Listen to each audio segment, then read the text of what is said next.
Hello guys, welcome back to another video. आज वापस से एक्सप्लेन करने वाला हूँ इस सीरीज को। और ये जो एमसी को बताता भी है कि नहीं हमें जो है तुम्हारी आईडी कार्ड वगैरह की जरूरत नहीं है, सिर्फ तुम जो अपना फोन नंबर मुझे दे दो, हम एक्सचेंज कर लेते हैं, मेरा भी तुम रख लो। और आज के बाद से तुम मेरे भाई हो, कोई भी हिम्मत नहीं करेगा तुम्हें टच करने के लिए। और डायरेक्ट अंदर से आवाज आती है और उसकी बहन बताती है कि ये पॉसिबल नहीं हो सकता। ये फिर बताते कि क्या हुआ और जल्दी से यहाँ अंदर घुस जाते हैं। और उसका फादर जो उठ चुका होता है, एमसी फिर सोच रहा होता है कि लगता है अभी टाइम आ चुका है, मुझे यहाँ से जा सकता हूँ मैं। डॉक्टर एमसी को पकड़ लेता है। फिर डॉक्टर बता रहा होता है कि मुझे बताओ तुमने कौन सा मेथड यूज किया है। फिर बताते कि हर साल जो है 55,000 लोग जो है मारे जाते हैं रेबीज से। अगर तुम जो अपना मेथड जो है शेयर कर देते हो तो अच्छा होगा। फिर एमसी सोचता है और जाने लग जाता है। फिर बताते कि ये सीक्रेट है, मैं किसी को भी नहीं बताऊंगा। और फिर बताते कि प्लीज सर मुझे बता दो। और तुम जो सोचो कि भाई कितने ज्यादा प्रॉब्लम सॉल्व हो जाएंगे अगर हमें जो है रेबीज की बीमारी को फिक्स करने का कोई तरीका मिल जाता है। एमसी सोच रहा होता है कि जब टाइम आएगा तब रिवील करूंगा, लेकिन अभी नहीं। अब मुझे जो अभी ये चीजें रखनी पड़ेगी ताकि कोई और जो है ये चीजें यूज ना कर ले बेनिफिट के लिए। और इसलिए मुझे अपनी लाइफ भी जो है प्रोटेक्ट करनी है। और हमें यहाँ पर दिखाया जाता है वो लड़के का फादर उठ चुका होता है। ये फिर बताते कि फादर तुम उठ चुके हो। ये फिर बताते कि हम हॉस्पिटल के अंदर हैं, मुझे जो कुछ भी याद नहीं है। क्या मुझे रेबीज नहीं था क्या? और ये फिर रास्ते बताते कि डेट मुझे जो डॉक्टर मिल चुका है जिसने तुम्हें क्योर कर दिया था। और ये जो है कोई जियांग चू ऐसे कुछ डॉक्टर के बारे में बताते कि उसने तुम्हें फिक्स किया है, जो कि मतलब मार्शल आर्ट्स वाले डॉक्टर्स होते हैं। ये फिर बताता भी है कि मैंने तुम्हें कितनी दफा बताया कि ऐसे लोगों के पास मत जाया करो, तुम प्रैक्टिकली हमें एम्बेरस करो हमारी फैमिली को। और ये फिर सोच रहा होता है कि शायद से इसे रेबीज नहीं था। और ये फिर रो रही होती, फिर बताती है अपने फादर को कि सच बताओ तो ये बात जो है सच है कि तुम्हें सच में जो है उस मतलब मार्शल आर्ट वाले डॉक्टर ने क्योर किया है। और फिर बताते हैं चलो फिर मैं जो डिनाई नहीं करता अगर तुमने मुझे बता लिया है, लेकिन फिर भी मुझे जो है उसे थैंक करना है। और कितने टाइम तक जो है ट्रीटमेंट चल रही थी मेरी, और वो डॉक्टर अभी किधर है, मुझे उससे मिलना है। और ये फिर रास्ते फिर बताते कि वो डॉक्टर अभी यहीं पर ही था, लेकिन लगता है कि वो 15 मिनट पहले जा चुका है। और ये सोच रहा था कि साले ये डॉक्टर था कौन, मतलब मुझे फिक्स करके चला भी गया। और ये वापस से बाहर चला जाता है, चेक करता, फिर बताते कि डेट वो सच में जा चुका है। और इसकी सिस्टर गुस्से में होती, फिर बताती कि तुमने उससे नंबर नहीं लिया था क्या? और ये फिर बताते मैं एक्सचेंज करने वाला था कॉन्टेक्ट, लेकिन वही फादर के पीछे मैं जल्दी आ गया। बताते कि साला तू इतना बड़ा हो चुका लेकिन तब भी तुम में अकल नहीं है। और ये फिर बताते चलो हम जो उसे ढूंढ लेंगे, कोई इश्यू नहीं है, वो मिल जाएगा, बस मुझे थोड़ी देर के लिए रेस्ट करना है। अभी जो हूँ मैं नहीं मरा हूँ, तो अभी बहुत सारी चीजें हैं जो कि मुझे जो है संभालनी है। और यहाँ पर हमें कोई ये बंदा दिखाया जाता है जो कि बता रहे थे कि आर्टिफिशियल इंटेलिजेंस जो है वो मतलब हर कोई उसे जानता है, भले उन्हें जो है कंट्रोल करना नहीं आता हो, लेकिन उन्होंने मूवीज वगैरह के अंदर उन्हें देखा होगा। और जब भी जो है मूवी के अंदर भी एआई को दिखाया जाता है तो एक तरह से उसे विलन की तरह दिखाया जाता है, जो कि हमेशा ह्यूमन रेस पर काबू करना चाहता है, लेकिन फिर भी आखिर में ह्यूमंस ही होते हैं जो कि जीत लेते हैं। लेकिन रियलिटी के अंदर और हमारे सोसाइटी के अंदर ये पॉसिबल नहीं है। और अगर एआई का मामला आता है तो अब जो है हम सिर्फ एक्सप्लोर कर रहे हैं, अभी शुरुआत है। और हम जो एआई को सेल भी नहीं कर सकते क्योंकि हम काफी साल पीछे हैं टेक्नोलॉजी को बनाने के लिए। अब चलो मेरी बात करते हैं, तो मैं जो एक प्रोफेशनल हैकर हूँ, ऐसे छोटे मोटे ट्रिक्स ये बहुत ज्यादा इजी है, मुझे पता चल जाते हैं। और ये बंदा जो एमसी के फोन के बारे में बता रहा होता है कि मतलब वो ऐप जब डाउनलोड कर लेते हो फोन के अंदर तो तुम्हारी फोन की परफॉर्मेंस जो है 3 गुना बढ़ जाती है, तुम्हारी बैटरी जो है वो भी इंक्रीज हो जाती है, और तुम्हारा फोन जो है आधी एनर्जी खाता है, फोन की ज्यादा नहीं खाता। और ये जो है इससे आर्टिफिशियल इंटेलिजेंस है जो कि मतलब डिफरेंट चीजें कर सकती है। और फिर बताते कि ये कंपनी जो कहलाई जाती है फ्यूचरिस्टिक। और फिर लगा होता है, फिर बता रहा होता है कि मैं जो तुम लोगों का झूठ जो है फाश कर दूंगा और मैं पता लगा लूंगा इसकी सच्चाई को। और इसी के साथ एक हफ्ता गुजर जाता है, ये बंदा आ जाता है, फिर बताते हैं कि सॉरी बॉस, हमारी टेक्नोलॉजी डिपार्टमेंट जो है वो फेल हो चुका है। मतलब फिर बताता है कि मैंने जो उसे चॉइस भी दी थी कि वो जो कोई भी टेक्नोलॉजी सेलेक्ट कर सकता है, लेकिन उसके लिए ये भी काफी नहीं था। और उसका प्रोग्रेस कैसे जा रहा है उस हैकर का। और ये फिर बताते हैं कि बॉस उसने जो है बहुत ज्यादा ही कम ही प्रोग्रेस किया है, और वो मतलब एक तरह से फोन के पीछे पागल हो चुके हैं कि भाई फोन जो है ये बेस्ट है। फिर बताता है चलो छोड़ दो उसे, मैं वैसे भी उसे ब्लेम नहीं कर सकता। और जहाँ तक मुझे पता है तो और ज्यादा इंडस्ट्रीज भी जो है इसी काम में लगी होगी। और मैंने तुम्हें इन्फॉर्मेशन के बारे में बताया था, उसका क्या हुआ? ये फिर बताते कि ये रहे सारे इन्फॉर्मेशन। ये फिर बताते कि ठीक है, एमसी की कंपनी के बारे में बताते कि उन्हें कांटेक्ट कर दो, उसे बताओ कि हमें भी उनके शेयर्स खरीदने हैं। और ये जो इस बंदे को बताते कि $2000 मिलियन है उनसे नेगोशिएट करने के लिए। और हाँ, उन पे थोड़ी सी डिगिंग चेकिंग वगैरह भी करो, उनके बैकग्राउंड वगैरह जानो और सारी इन्फॉर्मेशन उनके बारे में जाननी है, चाहे जितने भी पावर यूज करो। और सेम टाइम पे डिफरेंट डिफरेंट जगह पे डिफरेंट डिफरेंट कंपनीज में सेम चीजें हो रही थी। मतलब एमसी के बारे में इन्फॉर्मेशन निकाल रहे थे कि भाई ये कौन बंदा है, इसने ऐसी ऐप कैसे रिलीज कर दी और हमें जो ऐप खरीदनी है इसकी। और बड़े बड़े कंपनीज थे, चाइना से बाहर भी और चाइना के अंदर भी, और हर कोई जो इस ऐप के अंदर बहुत ज्यादा इंटरेस्ट दिखा रहा था।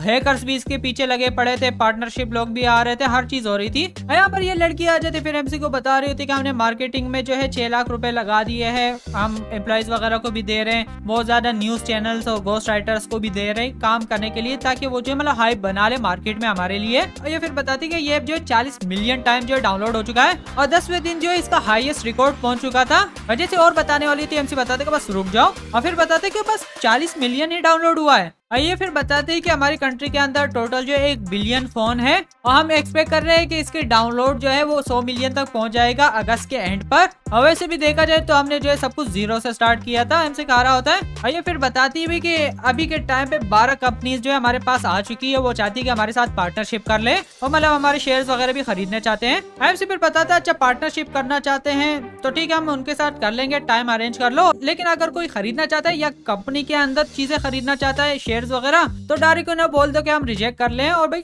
मराओ। ये फिर बताती है कि किसी ने जो है यहाँ तक के 1300 मिलियन यूएस डॉलर जो है इन्वेस्ट करने का भी बोला है कि हम दे देंगे, आप हमें अपनी कंपनी दे दो। फिर हमसे बताते कि भले ये जो 1,30,000 मिलियन डॉलर्स भी दे तब भी मैं नहीं मानने वाला इस डील को। और ये फिर बताती है कि चेयरमैन एक और भी चीज है इस मतलब ऐप से रिलेटेड जो कि मुझे कंफर्म करनी है, क्या हमें जो है इस ऐप के बारे में पेटेंट फाइल नहीं करना क्या? अगर तुम लोगों को पेटेंट का नहीं पता हो तो पेटेंट ये होता है कि एक दफा तुम फाइल कर लो तो कोई दूसरी कंपनी जो है ये चीज नहीं बना सकती है। अगर उसको बनाना होगा सेम चीज तो उसको जो है तुमसे राइट लेने पड़ेंगे और वो जो है तुम्हें पैसे देंगे अगर वो कोई ऐप वगैरह बना लेते हैं। जैसे कि काफी गाड़ियों के अंदर भी चीजें आती है जो कि पेटेंट होती है, जैसे कि शीशे हो गए, वाइपर्स हो गए और भी ज्यादा चीजें होती है जो कि सारी पेटेंट होती है। एमसी फिर बताते हैं कि चाइना के अंदर क्या पेटेंट का सीन है भी कि नहीं, क्योंकि भाई एमसी से ही बता रहे चाइना के अंदर भाई लोग हजारों क्लोन चीजें बना सकते हैं, कोई भाई पूछने वाला नहीं है, कॉपीराइट का सीन ही नहीं है चाइना के अंदर। एमसी फिर बताते हैं कि दूसरी चीज ये, अगर हम जो पेटेंट फाइल करेंगे तो हमें जो इस टेक्नोलॉजी को डिस्क्राइब करना पड़ेगा, जो कि सेम चीज होगी कि हम जो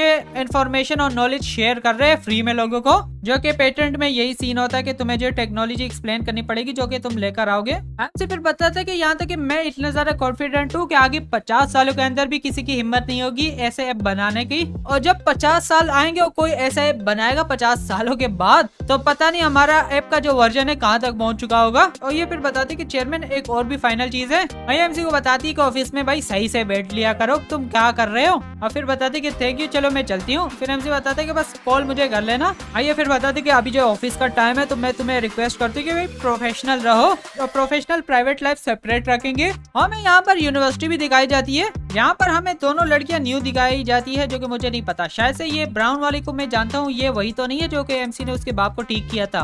आइए फिर इसको बता रही होती कि ये क्या चीज है, कोई वर्चुअल पेट है। ये फिर बताती कि ट्राई करो इससे बात करने का।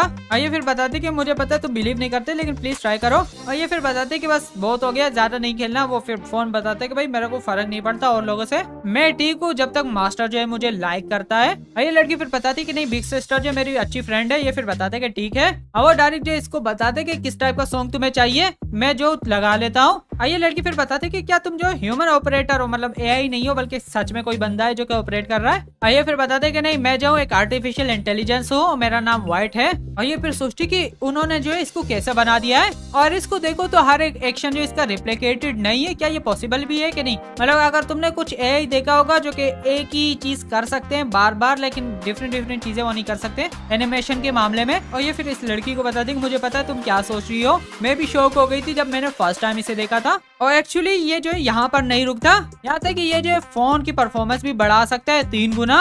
और सच में मुझे नहीं पता कि ये कैसे कर सकता है ये सब कुछ। और ये लड़की भी शौक हो जाती है कि सच में 3 गुना परफॉर्मेंस बढ़ सकती है इस फोन से, मतलब इस सॉफ्टवेयर से। और ये लड़की सोचती है कि इसे जो है इंडस्ट्रियल इन्वायरमेंट में यूज कर सकते हैं, एरोस्पेस में भी यूज कर सकते हैं और साथ में जो है बैटल फील्ड में भी यूज कर सकते हैं। लेकिन फिर भी जो बंदा इस आर्टिफिशियल इंटेलिजेंस को बना चुका है उसने डिसाइड किया कि इसे जो है सेलफोन के अंदर रख दे। आइए फिर जो लड़की इसको बताती कि इसे जो है एक अच्छी सी फोटो दिखा दो। फिर ये दिखाता है कि इसने कस्टमाइज कर दिया होता है। ये लड़की फिर बताती कि ठीक है, इस पिक्चर को जो है शेयर करते हैं क्यू के ऊपर। वो लड़की बताती कि ये जो एम्बेरेसिंग है। ये फिर बताती कि हाँ, इस सॉफ्टवेयर का नाम जो है फ्यूचरिस्टिक 1.0 है और तुम जो इसे डाउनलोड कर सकते हो। ये जो है सिर्फ 53 MB का है और तुम्हें जो है केयरफुल रहना चाहिए। बहुत ज्यादा जो है इसके फेक ऐप भी आ चुके हैं। तो ये लड़की भी शौक हो जाती कि सच में फेक ऐप आ चुके हैं। ये फिर बताती कि हाँ, ये जो बहुत ज्यादा पॉपुलर है और जहाँ तक मैंने सुना है कि इसने ऑलरेडी रिकॉर्ड्स भी तोड़ दिए हैं एक दिन के अंदर, जो जितने डाउनलोड होते हैं उसके। यहाँ तक मैंने सुना है कि कल जो है वो स्कूल में आने वाले हैं लोगों को रिक्रूट करने के लिए अपनी कंपनी के अंदर। ये फिर बताती कि तुम जो यहाँ तक पढ़ती भी नहीं हो, इतनी ज्यादा एक्साइटेड क्यों हो तुम। ये फिर बताते कि मैं जो स्टडी करती हूँ लॉ को, और बड़ी कंपनी इसके पास हमेशा जो एक लॉ टीम जरूर होती है। ये जो है AI फिर बता रहे थे कि हाँ, हम जो सू करेंगे जिन्होंने जो है मेरे कॉपीज बनाए थे वो भी इतने ज्यादा अगली। ये भी हंस रहे होते हैं और ये सोच रही होती है कि किसने जो है मतलब ये ऐप को इन्वेंट किया है। और इसी के साथ MC जो यूनिवर्सिटी आ जाता है यहाँ पर। ये फिर बताती 14 ऐप जो है आ चुके हैं जो कि हमारे ऐप्स को कॉपी कर रहे हैं, और 7 ऐसे जिन्होंने जो है हमारे मेन कैरेक्टर की तस्वीर लगाई है वो व्हाइट की, और 3 ऐसे जिन्होंने जो है पायरेट कर लिया है हमारे फ्यूचरिस्टिक टेक्नोलॉजी का लोगो, और 2 कंपनीज ने जो हमारे कैरेक्टर को यूज किया है मोबाइल गेम के अंदर एक कार्ड की तरह। MC फिर बताते हैं कि लोग जो इतने ज्यादा इडियट भी नहीं है कि उन्हें पता ना चले कि रियल कौन है फेक कौन है, लेकिन फिर भी हमें जो एक लीगल टीम जो है देखनी चाहिए इन चीजों के लिए। और ये लड़की फिर बताती कि इसलिए मैं तुम्हें बता रही हूँ कि तुम्हें यहाँ पर ज्यादा फोकस करना चाहिए रिक्रूटमेंट में। और साथ में इंटरनेट पे अभी ये थ्योरी भी चल रही है कि हमारा जो AI है वो बहुत ज्यादा खतरनाक है। MC फिर बताते हाँ, ये प्रॉब्लम हो सकता है अगर इस प्रोग्राम के अंदर फीलिंग नहीं होती इस कैरेक्टर के अंदर, और मतलब भले इसके अंदर जो सिक्योरिटी फ्लॉज होते हैं, मतलब कोई भी हैक वगैरह कर सकता है तो किसी को फर्क भी नहीं पड़ता, लेकिन हमारी आर्टिफिशियल इंटेलिजेंस में जो फीलिंग बहुत ज्यादा है और लोगों को लगता है कि भाई क्या सच में ये एक ह्यूमन ही है ना, एक रोबोट नहीं हो सकता। MC फिर बताते कि चलो हम जो है गारंटी दे देते हैं लोगों को कि किसी यूजर को जो है कोई भी नुकसान हो जाता है पैसों वगैरह का तो हमारी कंपनी जो है वो देगी। ये लड़की फिर बताती कि क्या होगा अगर इसमें सच में कोई लूप होल हुआ, मतलब कोई हैक वगैरह कर सकता है। MC बताता है कि ये इम्पॉसिबल है और तुम्हें जो है मुझ पे बस बिलीव करना चाहिए और सब कुछ मैं करूंगा। और ये लड़की फिर बताती है अगर तुम्हें इतना ज्यादा कॉन्फिडेंट है तो फिर ठीक है। यहाँ पर कोई लड़की आ जाती फिर MC को बताती है कि ये जो प्रोग्राम वगैरह ये स्टार्ट होने वाला है 9 बजे, आधा घंटा रह चुका है। और ये शायद से टीचर होती है या प्रोफेसर होती है इस यूनिवर्सिटी के अंदर, फिर बता रहे होते हैं ऑलमोस्ट टाइम हो चुका है, लेकिन प्लीज हमारे स्टूडेंट को ज्यादा हार्ड टाइम मत देना। फिर MC बताते कि हाँ, और मैं जो उसे रिक्रूट नहीं करूंगा, ये लड़की सब कुछ करेगी, लेकिन वो बहुत ज्यादा फोकस होती है पढ़ने में। जो है टीचर भी बताती कि तुम्हें ज्यादा सरप्राइज नहीं होना है जब तुम लोग देख लोगे कि कितने ज्यादा लोग यहाँ पर आएंगे। MC फिर सोच रहा होता है कि भाई रिफ्यूज कैंप वगैरह मैं देख चुका हूँ जहाँ पर लोग जो है खाने पे लड़ रहे थे, तो यहाँ पर जितने भी लोग आए मुझे ज्यादा इशू नहीं होगा, लेकिन जैसे देखते हैं ये जगह पूरी भर जाती है लोगों से ही। MC फिर बताते कि ये क्या हो रहा है। यहाँ पर एक जो है बंदा आ जाता है और ये फिर बताते कि मैंने तुम्हारे कंपनी के बारे में सुना है और मैं जो कंप्यूटर इंजीनियर हूँ। MC सोच रहा होता है कि आधे साल पहले मैं अनएम्प्लॉय था, भाई इससे कैसे पता मेरे बारे में। और ये लड़का आ जाता है फिर बताते कि मैंने ग्रेजुएट किया है और मैं बहुत ज्यादा अच्छा यहाँ का स्टूडेंट हूँ और मैंने काफी ज्यादा अच्छी परफॉर्मेंस डिस्प्ले की है। फिर MC सोच रहा होता है कि साला तू यहाँ पर क्या कर रहा है, चला जा सिविल एग्जाम दे। यहाँ पर दूसरा आ जाता है फिर बताता है कि मैंने ग्रेजुएट किया सॉफ्टवेयर इंजीनियरिंग से और मैं जो इंटरनेशनल क्लास के अंदर हूँ और मैं यहाँ पर आ चुका हूँ ताकि मैं अप्लाई करूँ तुम्हारी कंपनी के अंदर सॉफ्टवेयर डेवलपमेंट के अंदर। और ये जो बहुत ज्यादा सवाल वगैरह कर रहा होता है। हमसे सोच रहा होता है कि साला मैं तेरे से इंटरव्यू कर रहा हूँ कि तू मेरे से कर रहा है। ये लड़की आ जाती है फिर बताती है कि मैं जो स्टडी करती हूँ ओपरा को, मैं यहाँ पर आ चुकी हूँ ताकि मैं तुम्हारी सेक्रेटरी बन जाऊँ। MC फिर बताते कि हम जो है हायर नहीं कर रहे सेक्रेटरी को। MC सोच रहा होता है कि लोग जो है स्टडी करते हैं म्यूजिक को भी। आइए जो आ जाती है फिर MC को दिखा रही होती है अपने बुबास के भाई क्यों ना मुझे ले लो सेक्रेटरी की तरह। MC जो है सब लोगों को निकाल रहा होता है।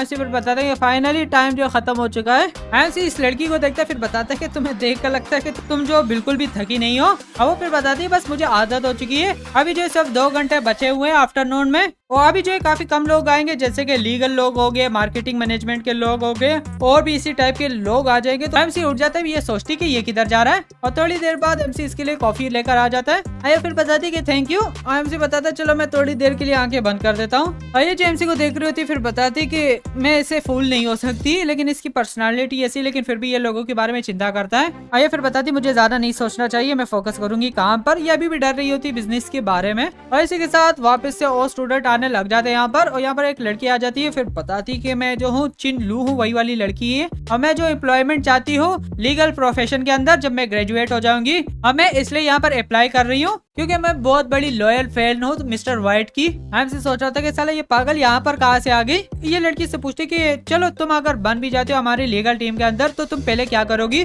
आइए फिर बताते कि मैं उन लोगों को सू कर दूंगी जो कि हमारी कंपनी की कॉपीज बना रहे। और फिर एमसी सोचता है कि ये इंटरेस्टिंग है लेकिन थोड़ी ज्यादा इमोशन है इन चक्रों में, और लॉ के अंदर जो एक भी मिस्टेक अलाउ नहीं होती है। एमसी जैसे इसको बताने वाला होता है ये लड़की फिर एमसी को बताते कि रुक जाओ, ऐसे जो है फिनिश करने दो। वो वापस से लग जाती एक्सप्लेन कर रही होती है। और ये लड़की फिर सोचती कि हाँ इसे जो लीगल चीजों के बारे में भी पता है। और एमसी जो अंडरस्टैंड नहीं कर रहा होता कि लड़की बोल क्या रही है, और ये फिर सब कुछ फिनिश कर देती है। एमसी जो इस लड़की की तरफ देखता है कि क्या ये सच में सही है, वो फिर बताती कि हाँ। एमसी इसे बताता है कि ठीक है हम जो है तुम्हें ले लेंगे अपनी टीम के अंदर, हम जो सैलरी वगैरह के बारे में भी बात कर लेंगे, अगर कोई जो है प्रॉब्लम नहीं है तो चलो तुम्हें वेलकम कर लेते हैं। वो खुश हो जाती कि फाइनली वो जो फिर एमसी को बताती कि ठीक है बॉस मैं आ चुकी हूँ। और एमसी सोचता है कि ये सच में पागल है लेकिन बहुत ज्यादा एनर्जी इसमें। और इसी के साथ खाने का भी टाइम हो जाता है। यहाँ पर ये बंदा फिर बताता है कि चलो हम जो अपने सुपरस्टार को बुलाते हैं जिसने 2 साल पहले जो है ग्रेजुएट किया था यहाँ से। एमसी आ जाता है, सारे ताली वगैरह भी बजा रहे होते हैं। एमसी सोच रहा होता है उस लड़की के बारे में कि साला उसकी वजह से मैं फंस गया। वो बता रही थी कि हमें जो है कंपनी की अच्छी इमेज बनानी है, और यहाँ तक मुझे जो है स्पीचेस वगैरह भी याद करने पड़े कि यहाँ पर क्या बोलना है। और सच में ऐसी जगह जो है मुझे सूट नहीं करती। एमसी जो है यहाँ पर गुड इवनिंग वगैरह कर रहा होता है, और ये लड़की भी एमसी को पहचान लेती, फिर बताती कि ये बहुत ज्यादा इंटरेस्टिंग है। एमसी यहाँ पर आ जाता है। एमसी से बताता है कि तुम कौन हो। ये फिर बताती कि मैं तुम्हें याद नहीं है, हम हॉस्पिटल के अंदर मिले थे। एमसी को याद आ जाते कि हाँ सच में यही है वो। ये फिर बताती कि मैं एक्सपेक्ट नहीं कर सकती थी तुम वही बंदे हो। एमसी को भी याद आ जाता है इसके बारे में। एमसी फिर बताते कि तुम जो यहाँ पर काम वगैरह के बारे में तो नहीं आई हो। और ये फिर बताती नहीं पहले मैं जो हूँ एक्सप्रेस कर लेती हूँ कि तुमने जो मेरे फादर की लाइफ बचाई है। एमसी बताते कि हाँ कुछ भी नहीं था। और ये फिर बताती है कि दूसरी चीज ये है कि मुझे जो है थोड़ी सी क्यूरियोसिटी है तुम्हारे बारे में। फिर एमसी बताते कि क्या। और ये फिर बताती कि नहीं तुम्हें चिंता नहीं करनी चाहिए, मैं कोई तुमसे कोई सीक्रेट ट्रेड वगैरह नहीं कर रही। और ये फिर बताती कि मैं जो कैंपस की एडिटर हूँ न्यूज़पेपर के लिए, तो इसलिए मैं जो इंटरव्यू तुमसे लेना चाहती हूँ। एमसी बताते कि हाँ कोई भी प्रॉब्लम नहीं है। एमसी बताते कि मुझे लग रहा था कि इसका बाप बहुत सारा क्यूरियस होगा मेरे बारे में, इसलिए मुझे डर लग रहा था। आइए जो फिर लग जाती है एमसी से इंटरव्यू वगैरह लेने के लिए। एमसी बताता कि ये इंटरव्यू जो है भाई आधे घंटे से भी ज्यादा चल रहा था। आइए फिर बताते कि चलो इंटरव्यू और हो चुका है, अभी जो है तुम मुझे अपना फोन नंबर दो। एमसी फिर बताते है कि तुम भी हमारे प्रोडक्ट यूज कर रही हो, और यहाँ पर जो है वो ऐप इसने इंस्टॉल किया होता है। और वो फिर बताती कि हाँ याद आया मेरा फादर जो चाहता है तुमसे मिलने के लिए, जिसने उसकी जान बचाई थी, और तुम्हें भी पता होगा उसकी सिचुएशन के बारे में। और इसलिए मैं चाहती हूँ कि तुम जो विजिट करने आ जाओ मेरे बाप से मिलने के लिए। और बस यहीं पर एपिसोड भी एंड कर लेते हैं। थैंक यू वीडियो यहाँ तक देखने के लिए। अगले वीडियो में मिलते हैं, तब तक के लिए बाय बाय।